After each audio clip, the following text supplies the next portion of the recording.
Hoje eu tenho uma honra enorme de receber aqui o poeta Carlos Verzoni Nejá, mãe italiana, pai libanês, gaúcho. Carlos Nejá é poeta, ficcionista, tradutor, crítico literário brasileiro e membro de academias, Academia Brasileira de Letras, da Academia Brasileira de Filosofia. É graduado em Ciências Jurídicas e Sociais pela Pontifícia Universidade Católica do Rio Grande do Sul. É claro, o Nejá é gaúcho, pampeiro.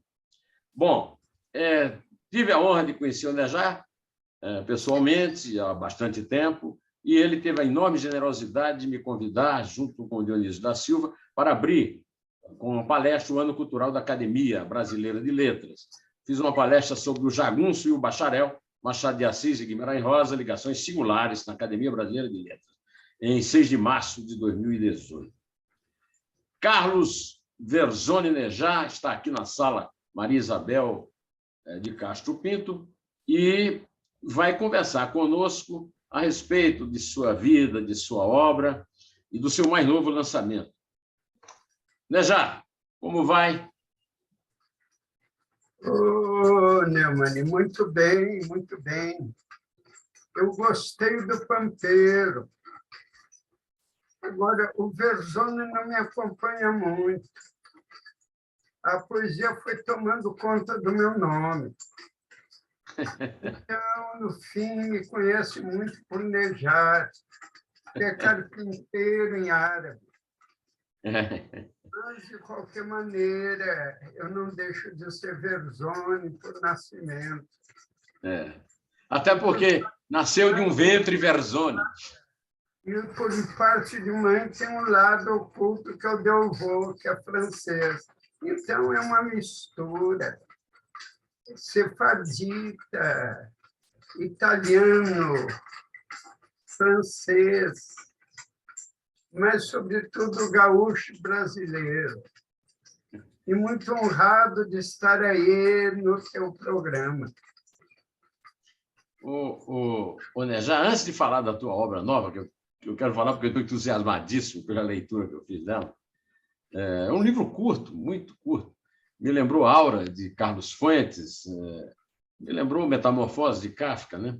Mas eu queria que o senhor me contasse sobre a sua monumental História da Literatura Brasileira, lançada pela Leia e depois relançada pela Unisul, pelo nosso Dionísio da Silva, que eu já citei aqui, e que o levou agora à editora Almedina, onde eu publiquei também. Eu publiquei esse livro aqui, na Almedina, sou seu colega de editora. Esse livro em 2 volumes, tem 70 entrevistas. E Dionísio é uma grande figura.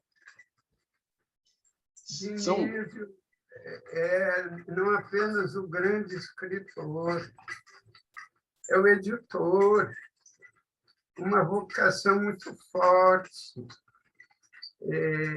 de unir, de editar, de divulgar,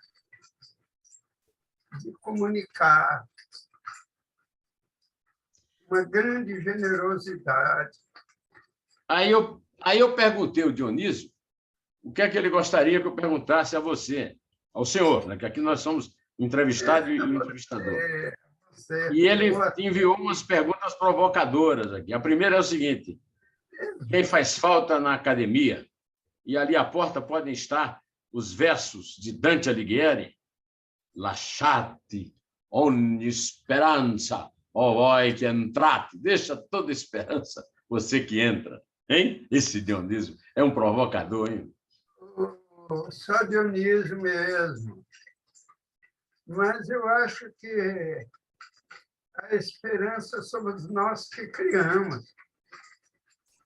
A academia é um espaço cultural onde nós nos encontramos, onde discutimos a cultura, as relações de cultura.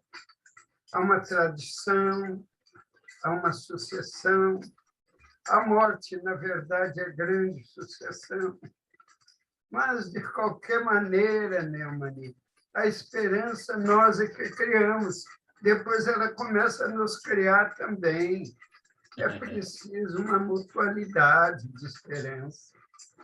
Ô Nejá, o seu trabalho no Ministério Público do Rio Grande do Sul por tantas décadas, inclusive nas pequenas cidades, viajando pelo Sul, tornou mais, digamos, mais gaúcho. Você, antes de ir para Porto Alegre, ajudou ou atrapalhou na produção literária, na poesia, na prosa, na sua obra de escritor? Olha, Neumann, ele só me ajudou. Eu sou muito grato ao Ministério Público, porque eu, sendo promotor, eu entendi coisas que eu não entendia antes. E foi também um ajuntamento de linguagem, porque a linguagem jurídica, o procedimento judicial entrou dentro da minha poesia. Porque nada se perde, dizia Lavoisier, tudo se transforma. O nosso Quintana dizia, tudo muda de dono, não é? E nós mudamos de sonhos. E me aconteceu que eu tive uma experiência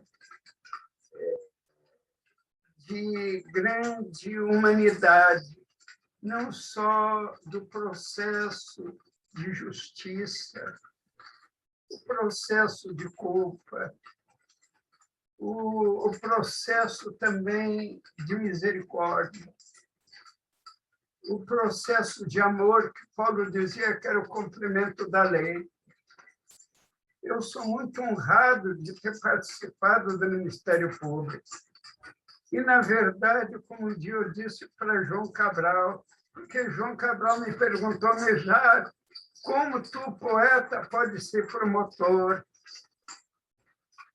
E eu disse a ele, olha, João, eu sou um cavaleiro andante de justiça. Quando eu realizo a justiça, eu realizo meu melhor poema. Quando eu me realizo meu melhor poema, eu estou realizando a justiça. Muito bom. O João deve ter ficado encantado com a sua frase, hein? Ah, o João era meu amigo. Vou te falar de outro amigo seu, Ivan Junqueira. Sabe que Ivan Junqueira, grande eu trabalhei com o Ivan, fui chefe do Ivan no Jornal do Brasil. Usei um poema do Ivan na epígrafe de um poema meu, um poema do Ivan sobre os mortos. E, ao ver aqui a tua obra poética, né, eu encontrei, na edição da Novo Século, de um belíssimo título, Jovem Eternidade, a sua poesia, o segundo volume de sua poesia completa, editado em 2009, pela Novo Século. E tem um verso que me lembrou muito, com muita saudade do nosso querido amigo Ivan. Os mortos crescem, como se dilatassem a natureza e fossem desequilibrando os montes. Que verso bonito, hein, senhor Nejá? Esse verso aí é italiano ou é libanês? Não, esse não é tem Dante nada. ou Caiano? Viu, Neumann, quando o verso é forte, ele não precisa de pátria. Ele cria sua pátria. Agora, eu tive, de fato, uma obsessão de morte, porque quando eu entrei no Ministério Público, pouca gente sabe. Eu fiz o concurso e eu já tinha, inclusive, assumido no Ministério Público.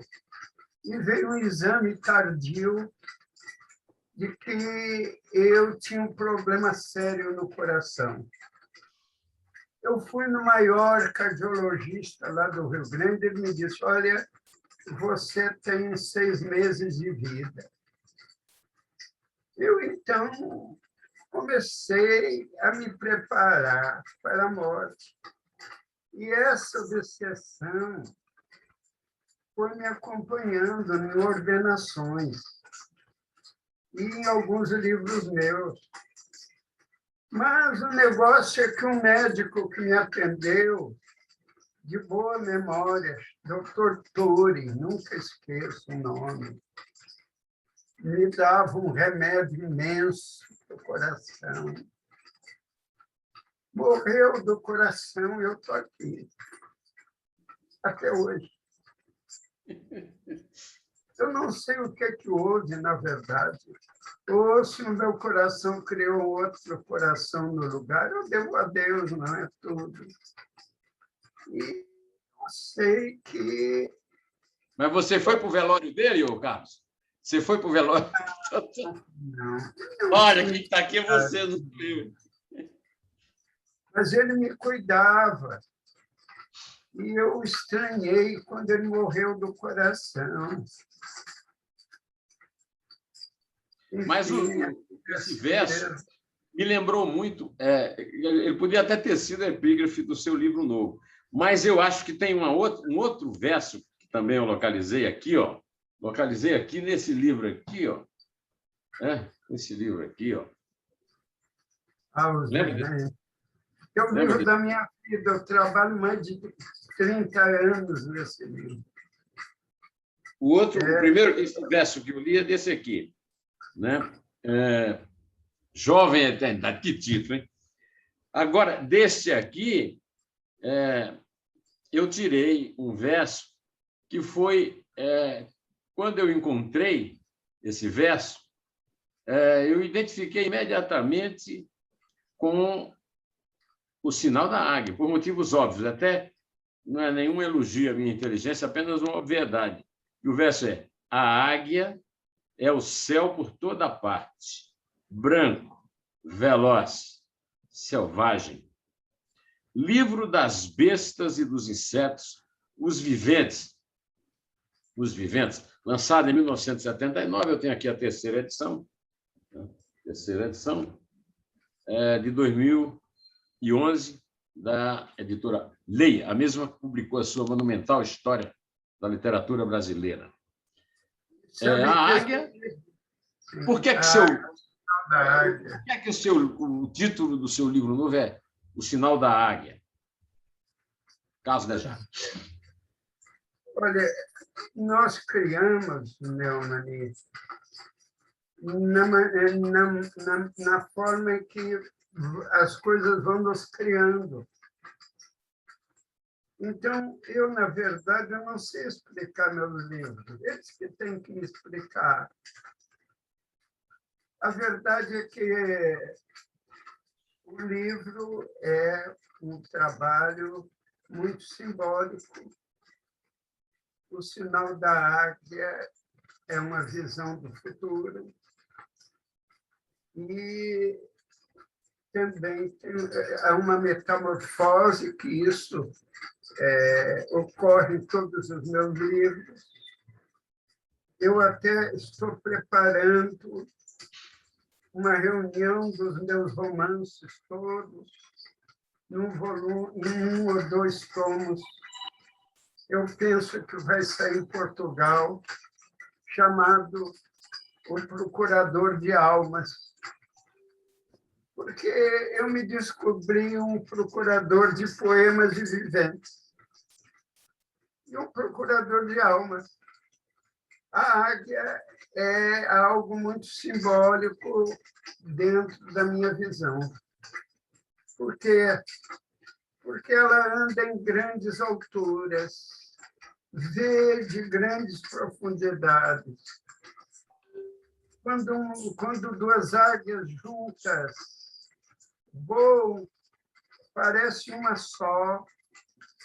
Quando começam a perder as plumas, elas ficam ao sol no alto do monte.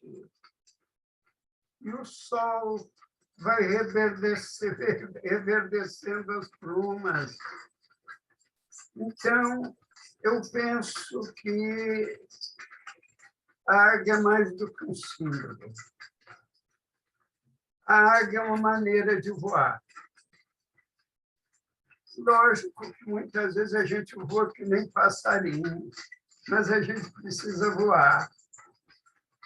Mas o desejo é voar como águia. Voar bem alto como a águia. A águia me lembra mais alta possível, mais perto de Deus, onde está a palavra. Porque a palavra muitas vezes está embaixo de nós e muitas vezes está acima. Ela que nos descobre. Olha, você falando isso, eu me lembro da leitura do livro. A primeira, ao ver a capa do livro, né, a águia na capa do livro, né, a águia voando, eu me lembrei da minha infância, porque foi na minha infância que eu conheci o maior autor que eu li em toda a minha vida, o romano Caio Júlio César. E Caio Júlio César, que fez a Europa, primeiro ele, depois Santo Agostinho, ao escrever suas confissões, né? Ele andava sob o signo da águia, porque as legiões romanas tinham nos seus escudos águias. Então, a primeira referência, né, na capa do seu livro que eu encontrei foi uma referência ao maior escritor que eu... E eu tive... Hoje eu não sei mais latim, mas eu estudei 8 horas de latim por semana e eu fazia versões para o latim e versões do latim e traduzi toda De Bello Gallico para o português, mas hoje... Só que eu vi um filme aí do Mel Gibson e ouvia o latim e conseguia compreender, mas não consigo, mas às vezes nem decifrar uma frase. Mas o que é que tem a ver essa sua águia com a águia dos romanos, hein? Carlos Nejar? Mas, olha, Neumann, a águia dos romanos é uma águia de conquista, é uma águia de guerra. A minha águia de paz. O sinal da águia é um sinal de amor ao futuro. Porque a águia tem muita simbologia. Foi usada por um lado de poder. Mas que poder temos nós, poetas, no mundo contemporâneo? Quando a poesia, ou a criação, ou a cultura está sendo tão marginalizada. Quando nós, muitas vezes, temos que até voltar às catacumbas, como no tempo dos romanos, sem nós sermos Júlio César, que é também uma grande admiração minha. Eu lia muito também Júlio César. Mas a figura do grande homem tem que ser ligada também à humanidade. Não é o poder que faz o grande homem, é a humildade. Grande frase. Você é um produtor de grandes frases, Carlos Nejar. Mas olha aqui, então me ocorre que há muitas aves, muitos animais, muitos bichos na sua obra, particularmente essa parte que eu li aí do verso, ia o sinal da águia. Então, me ocorre que o símbolo da paz para o poeta Carlos Nejar não é a pomba de Picasso, é a águia do conquistador. Não, é a águia do voo, a águia que quer ver longe, a águia da paz. Mas também, viu, Neumann, há muitos animais dentro, de fato, na minha obra, como o cão, por exemplo. Eu tenho um livro chamado Lelé e Eu. É sobre a minha cachorra Lelé.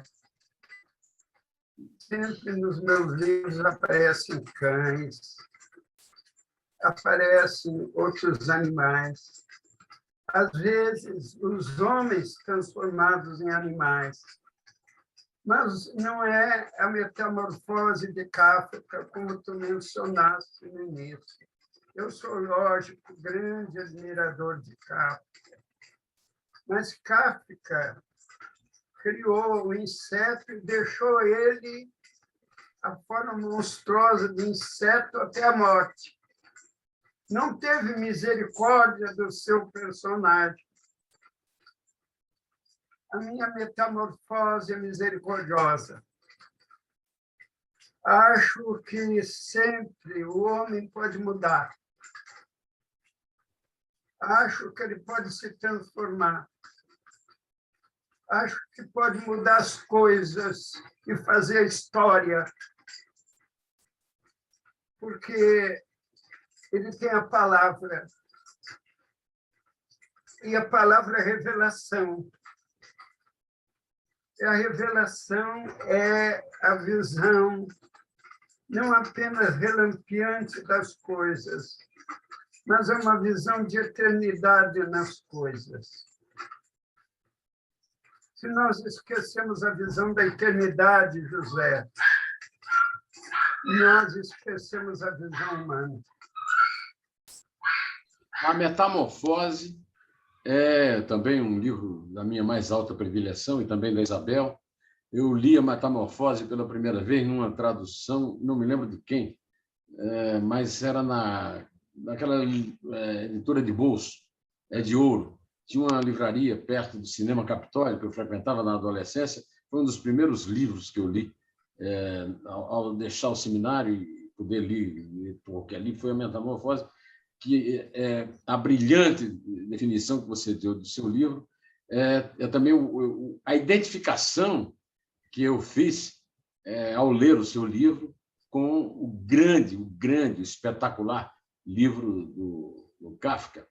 Embora eu ache que, para mim, o grande momento do absurdo na literatura foi o julgamento de Joseph Brodsky, quando jovem, e que eu conheci também quando jovem, no Teatro Municipal, em Campina Grande, na peça Liberdade, Liberdade, de Flávio Rangel e Milor Fernandes, dito por Paulo Outram, Teresa Raquel e Jairo Arquiflecha, porque o Oswaldo Viana Filho, que fazia o terceiro papel, não viajou porque já estava doente.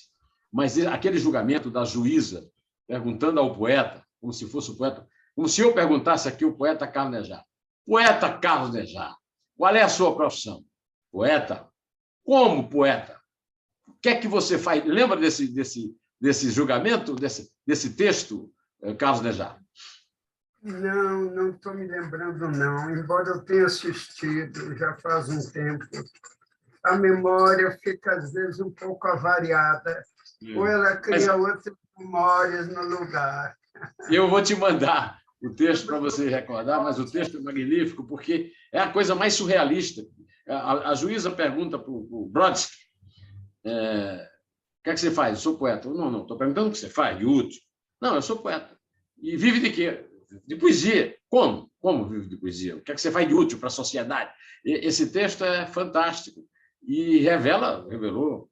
Eu tenho um amigo, né, já, que faz doutorado em Moscou, chama-se Astia Basílio, e ele disse que hoje é mais ou menos pacífico na Rússia, que o maior poeta russo do século XX foi o Osip Mandelstam, e, mais recentemente, exatamente o Joseph Brodsky.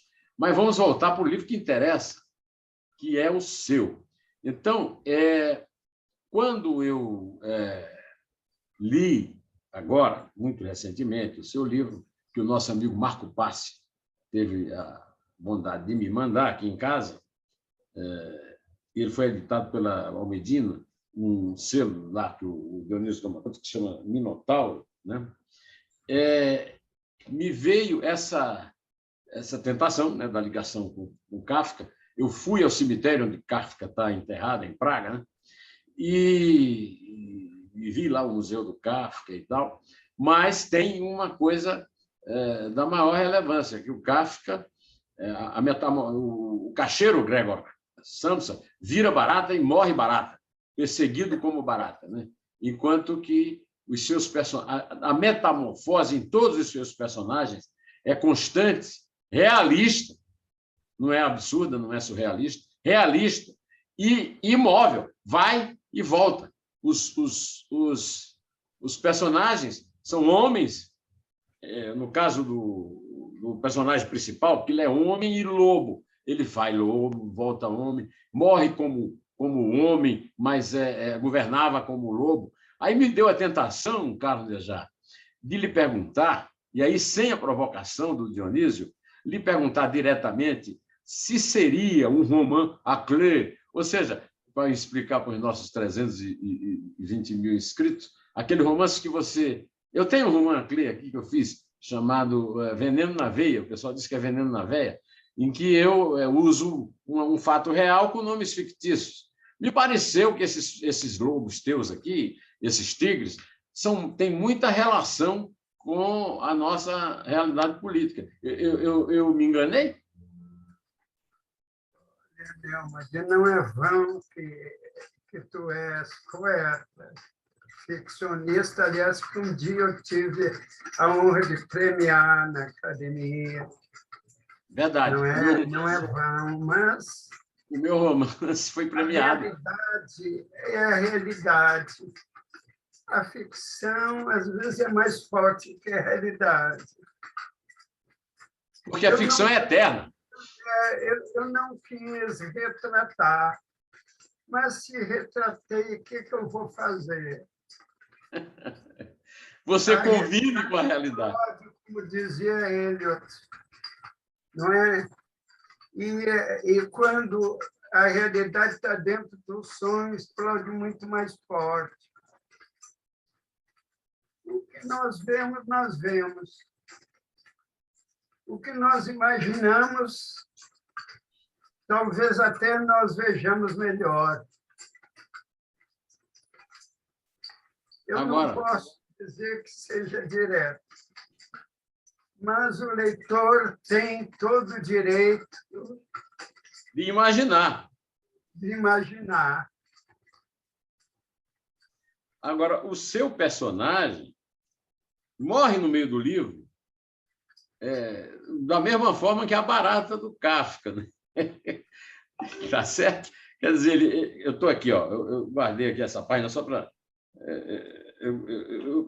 ele morre mais ou menos aqui, por aqui, antes da metade do livro. Quer dizer, na verdade, ele morreu para que a esperança continuasse pelo seu sucessor no poder. Essa a nossa única esperança no caso da realidade que o leitor pode encontrar no seu livro?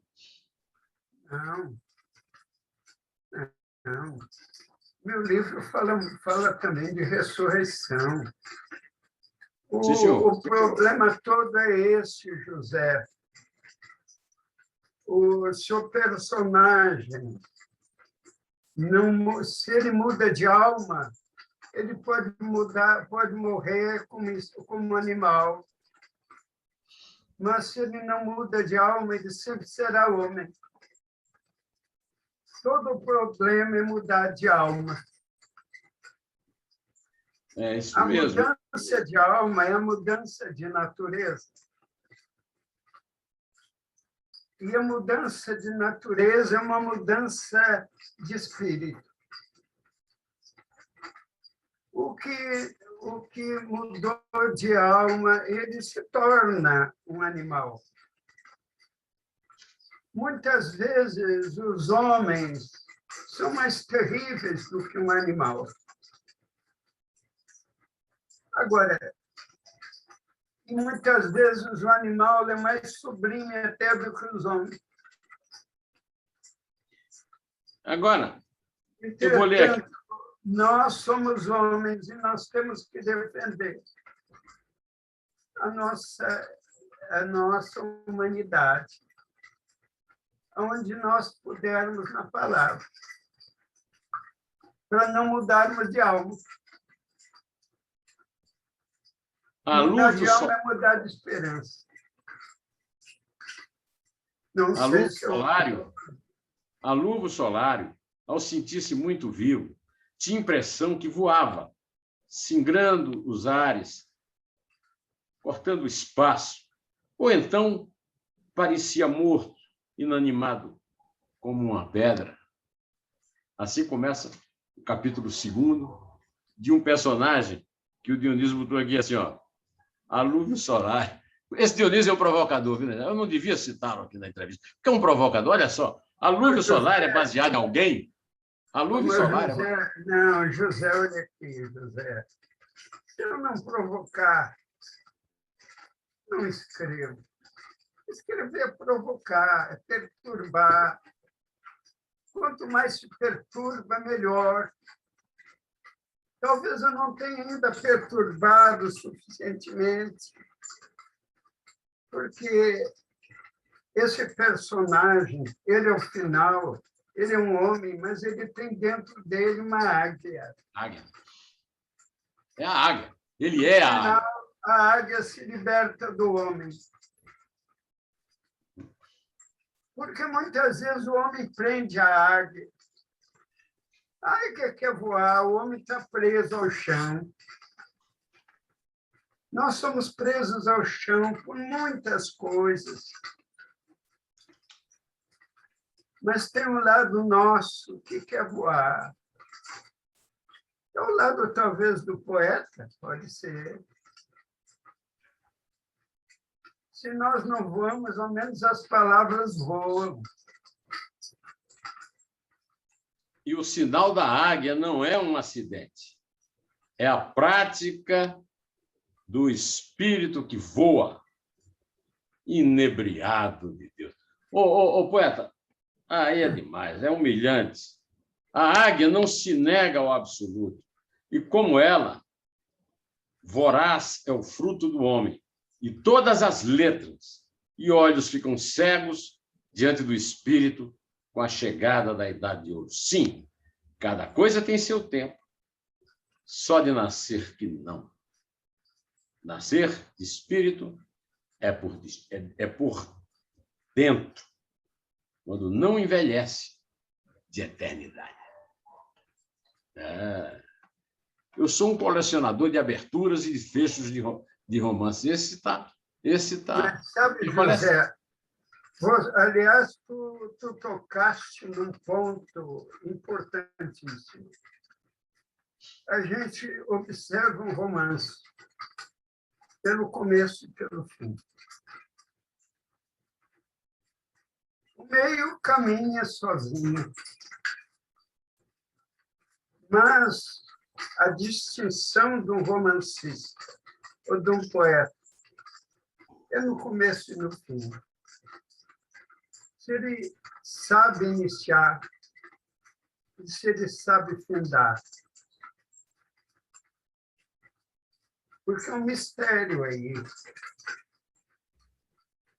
O Juduí, mamãe é morta. Juduí, mamãe é morta. Começo do L'Étranger de Camus. Hoje, mamãe morreu. Que começo. É um verdadeiro chute nas partes íntimas, hein? Olha, tu és um grande leitor, hein? Não és apenas o escritor. Eu sou, sobretudo, um leitor. Como? Sobretudo, leitor, desde muito pequeno. Eu sei. E editor, tu foste editor também. Fui editor da editora A Girafa, que é uma editora que me remete à sua obra, porque a sua obra é povoada de animais. E a editora é um animal que é o animal favorito. Eu tenho um filho com 2 anos e 8 meses, e é o animal favorito dele, que é personagem de um desenho animado que chama A Aiafa.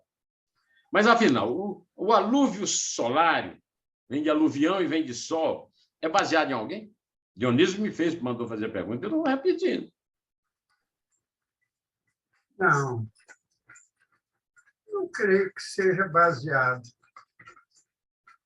As coisas nascem da imaginação, talvez, de muitas presenças, de muitos personagens que se conheceram e que, no fim, nascem em nós, se inventam em nós.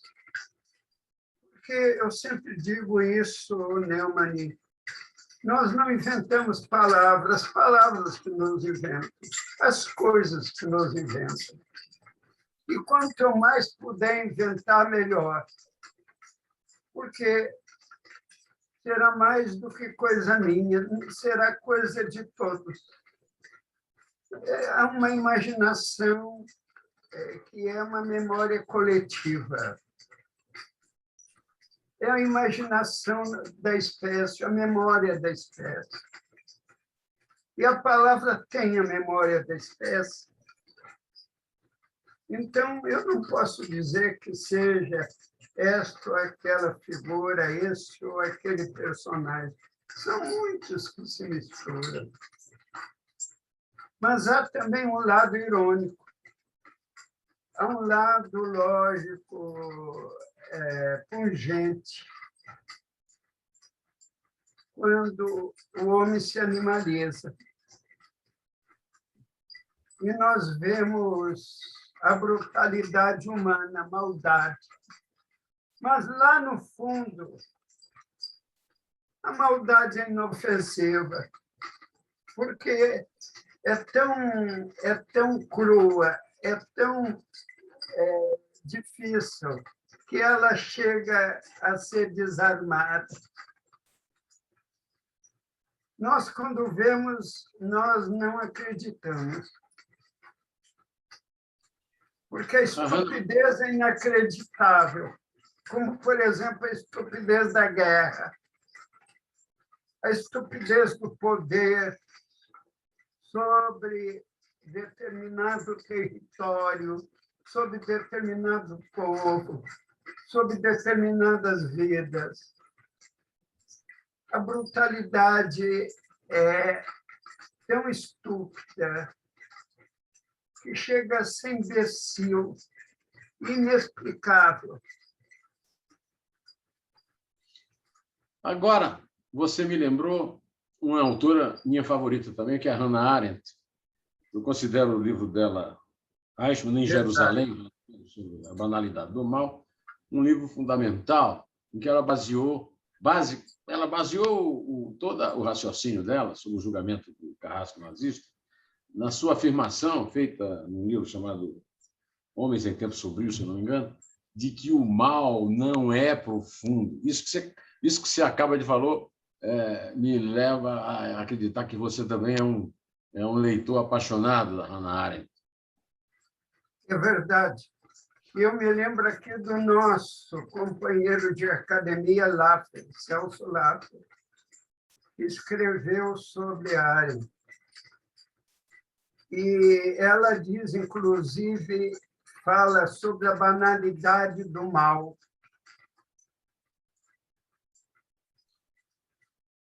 Bem citado.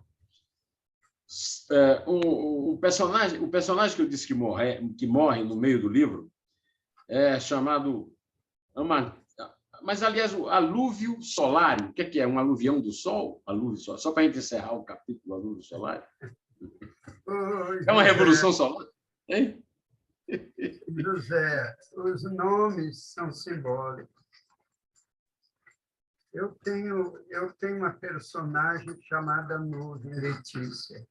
Aliás, vai sair um livro chamado Senhora Nuvem, até pela live. É um livro sobre a minha personagem, que era um Don Quixote de saias. Mas alúvio tem ligação com nuvem. Solar tem ligação com o sol. Tudo é símbolo ou alegoria, como dizia Fernando Pessoa. Agora a academia está recebendo um grande especialista em Fernando Pessoa, que é meu amigo Zé Paulo Cavalcante Filho. E o Amantino Balzan, esse que morre no meio do livro, o grande, o lobo, o que morre lobo, né? Não, eu me lembro, a primeira tentação é você, não, é um lobisomem. Não tem nada a ver com lobisomem. No caso do lobo, o lobo me lembrou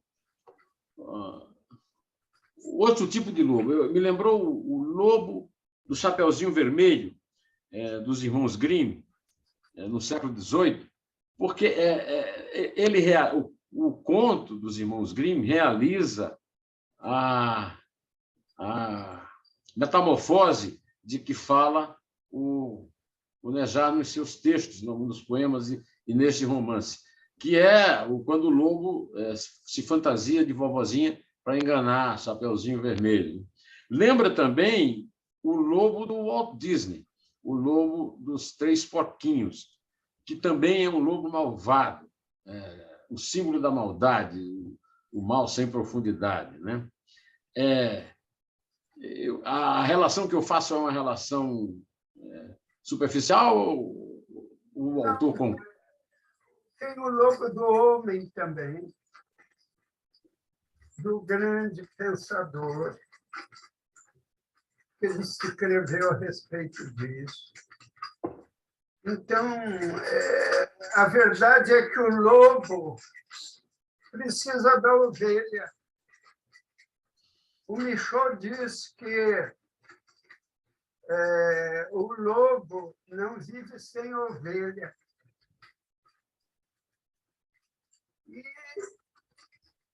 essa figura do lobo é a figura da devoração. O lobo precisa necessariamente engolir.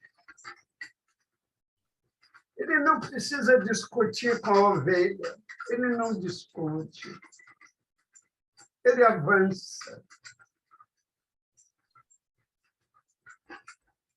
O poder, às vezes, é cego que nem o lobo. Agora, é interessante que o lobo não devora lobo. O lobo se suporta. Ele vai devorar o mais fraco. Neste romance, esse aqui, ó, que eu recomendo muito a leitura, esse romance aqui, Leocádia, que é a mulher de Amantino Balzan, o último personagem daquele que vira lobo, foge do marido apavorada, né? Levando o filho, Timóteo. Ela foge porque vê a porção lobo tomar conta da porção homem, acho eu. Mas ele não se contenta em ver o lobo sozinho, forma uma alcateia de políticos. Você me desculpe, Carlos Nejar, mas essa alcateia de políticos é uma metáfora bastante comum, muito presente no que nós temos visto aí nessas relações promíscuas entre os poderes legislativo, executivo e judiciário. O ex-procurador Carlos Nejar há de concordar comigo que aí foi um romance, ou não? Olha, o leitor tem que descobrir. Tu és um leitor muito lúcido. Mas eu não preciso explicar. Se ele não conseguir se explicar... Você só tem que escrever. Eu vou fazer.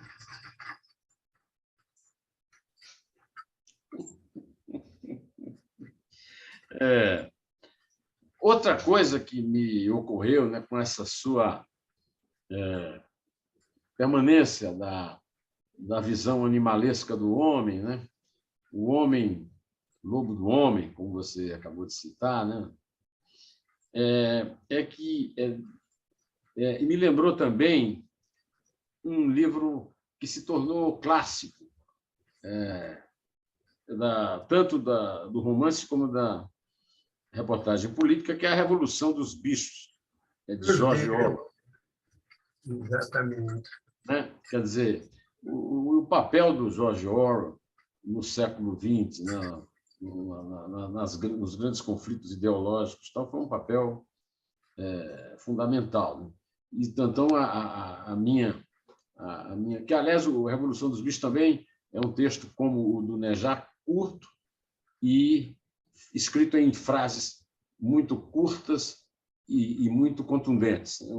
As frases do Nejar, cada frase é como se fosse uma obra em si, assim como era o caso do George Orwell. Né?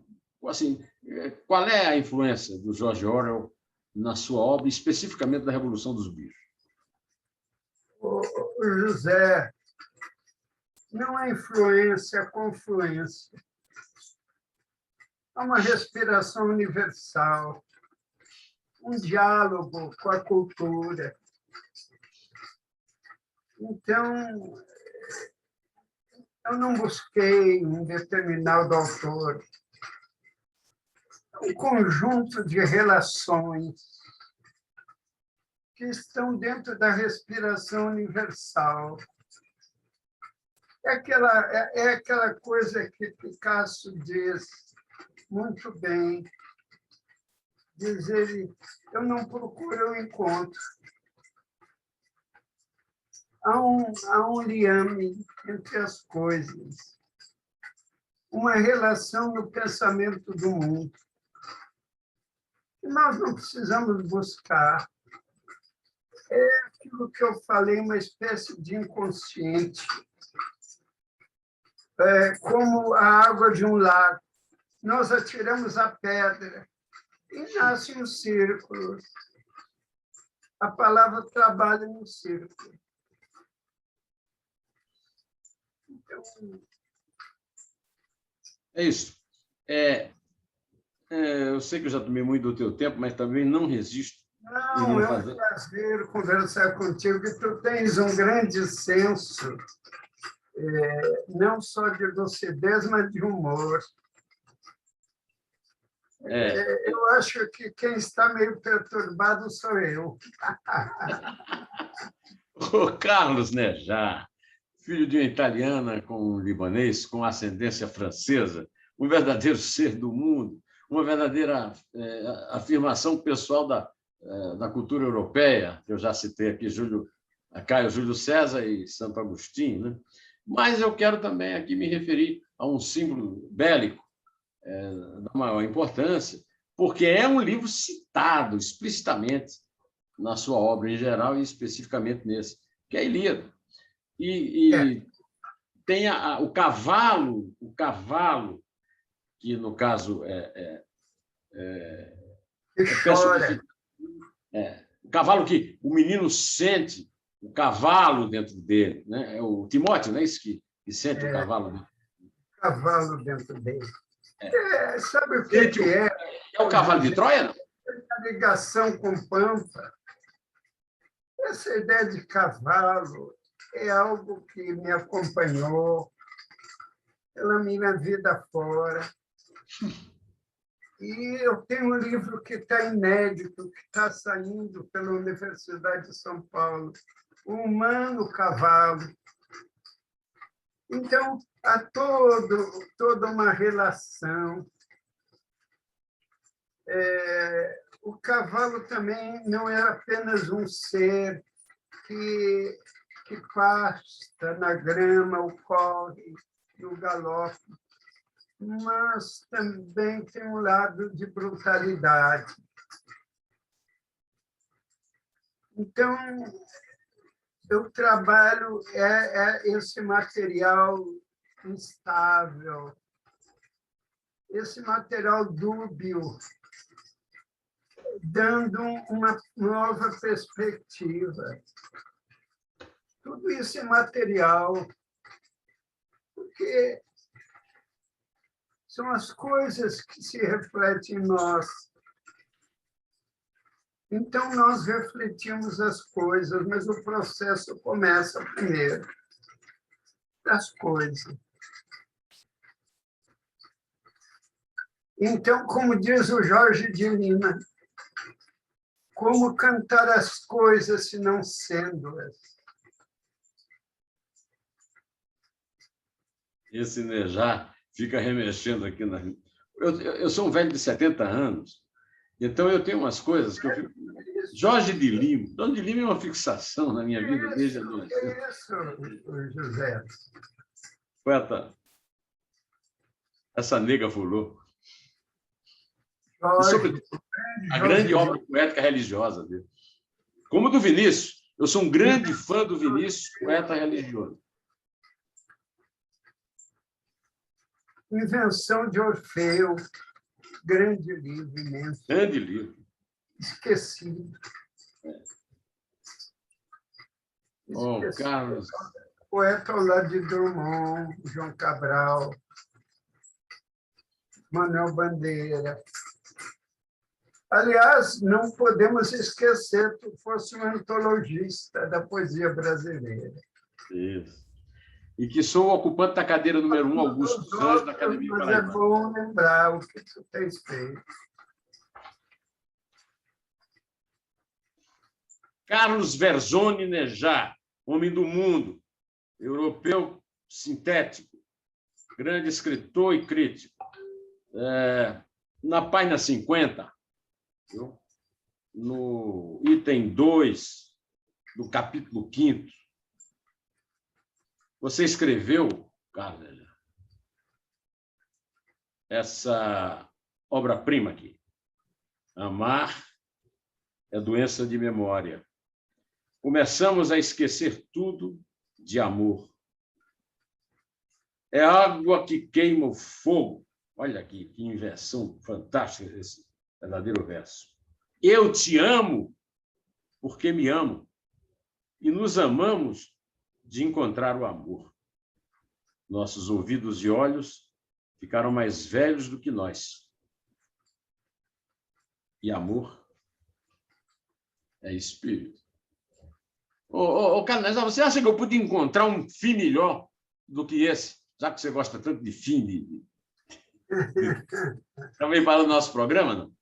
Mas que prazer, que alegria ter você. O bom é que o livro não tenha fim, que continue na imaginação. Isso aí. Mas eu falando em amor, quero deixar aqui. O leitor começa a imaginar e começa a descobrir outras coisas que eu não descobri. E ainda bem, que o universo é maior do que nós. Esta semana foi a semana que teve o Dia Internacional da Mulher. Verdade. Então, quero deixar aqui a minha homenagem ao amor e à mulher, na pessoa de Elza, a mulher de Carlos Nejar, e na pessoa de Maria Isabel, de Castro Pinto. Vou te contar uma história, só para a gente terminar com humor, já que você disse que eu tenho senso de humor. Maria Isabel é doutora em História na USP, que eu já te falei. E ela, quando foi... ela que deu o nome do meu filho, Arthur. Arthur, em homenagem a Arthur Rimbaud, meu poeta favorito, e em homenagem ao Arthur Antunes Coimbra. Você sabe quem é Arthur Antunes Coimbra? É Zico, o ídolo da minha infância e da minha juventude, do Flamengo. Zico, o maior craque da história do Flamengo. Pois bem, aí ela tem uma tradição, né, já que eu não sei se lá no Sul também vocês têm, mas lá no Nordeste tem uma tradição de que os patriarcas transferem o seu prenome para o sobrenome dos seus descendentes. Na família dela tem muito isso. Então, ela disse, eu quero que o nome do nosso filho seja Arthur de Castro, que é o nome dela, Neumann Pinto. Neumann é meu prenome, não é meu sobrenome. A mulher do cartório não quis, dizendo que havia uma lei que proibia usar prenome depois de sobrenome no nome. E eu disse, não há essa lei, eu não conheço bem a lei, mas não há. Mas eu vou me socorrer de uma amiga querida, Eliana Calmon, que foi corregedora da Justiça, e ela vai me mandar sua colega procuradora, né? E vai me mandar um texto sobre isso. Não precisa, basta que você assine um termo lá e tal. Por quê? Isabel colocou esse nome e ela queria que fosse Arthur Neumann de Castro Pinto. Aí eu comentei isso com o Hildeberto Barbosa Filho, nosso colega, meu colega no seminário redentorista em Campina Grande, e ele disse, mas é um imbecil, não tem ouvido nenhum, não percebe que a Isabel tem uma enorme sensibilidade poética, porque o nome do filho de vocês é um decassílabo alexandrino perfeito. E Arthur Neumann de Castro Pinto simplesmente não é nada. E é com essa piada que eu quero pedir, por favor, ao nosso... Neumann, as mulheres têm uma perspectiva nova das coisas. Essa homenagem às mulheres é muito importante, porque são a grande força do universo. Nós devemos tudo a elas. E, cada vez mais, o que seríamos nós sem o amor? E o que seríamos nós sem a nossa mãe, que nos amou? E o que seria de nós sem a terra? Porque nós somos terra, nós somos a nossa terra. Então, nós temos que homenagear a mulher. Carlos Verzoni Pela Nejá. beleza, mas pela dignidade, por tudo. 2021 foi o ano em que eu perdi minha mãe. Ela morreu com 92 anos, depois de 12 anos de Alzheimer. Eu quero dizer que eu devo à minha mãe a vida, a minha cara, eu pareço muito com ela, e a poesia, porque na minha infância eram muito quentes as noites no sertão, lá em Uiraúna, no sertão da Paraíba, e ela nos reunia numa calçada, no escuro, apagava a luz, e nos dizia, ela sabia de cor, o navio negreiro, dizia o navio negreiro. Eu aprendi ali a amar a poesia e a tentar fazê-la, porque quem fazia era o Castro Alves. Quem faz é você, eu tento. E a minha mãe, numa demonstração, era tudo para mim, e numa demonstração assim de grande ironia da deusa Clio, a minha mãe morreu com Alzheimer, sendo que ela era tinha uma memória absurda e um senso poético fantástico. Então, a Elza Nejá, Mundica Ferreira Pinto e Maria Isabel Pimentel de Castro Pinto, eu dedico esse encontro com o mestre da poesia, do romance e do saber literário, Carlos Verzoni Nejá. Deus te proteja, que dê muita saúde, Nejá. Falaste em Castro Alves, navio negreiro, eu estou me lembrando do Albatroz. É uma perseguição mesmo.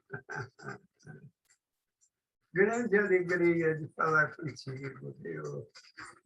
Aure verde, pendão da minha terra, que a brisa do Brasil beija e balança, estandarte que a luz do sol encerra as promessas divinas da esperança. Tu, que foste hasteado dos heróis na lança, antes te houvessem roto na batalha, que servires a um povo de mortalha. Carlos Verzoni Nejá, muito obrigado. Deus te abençoe. Também, muito obrigado.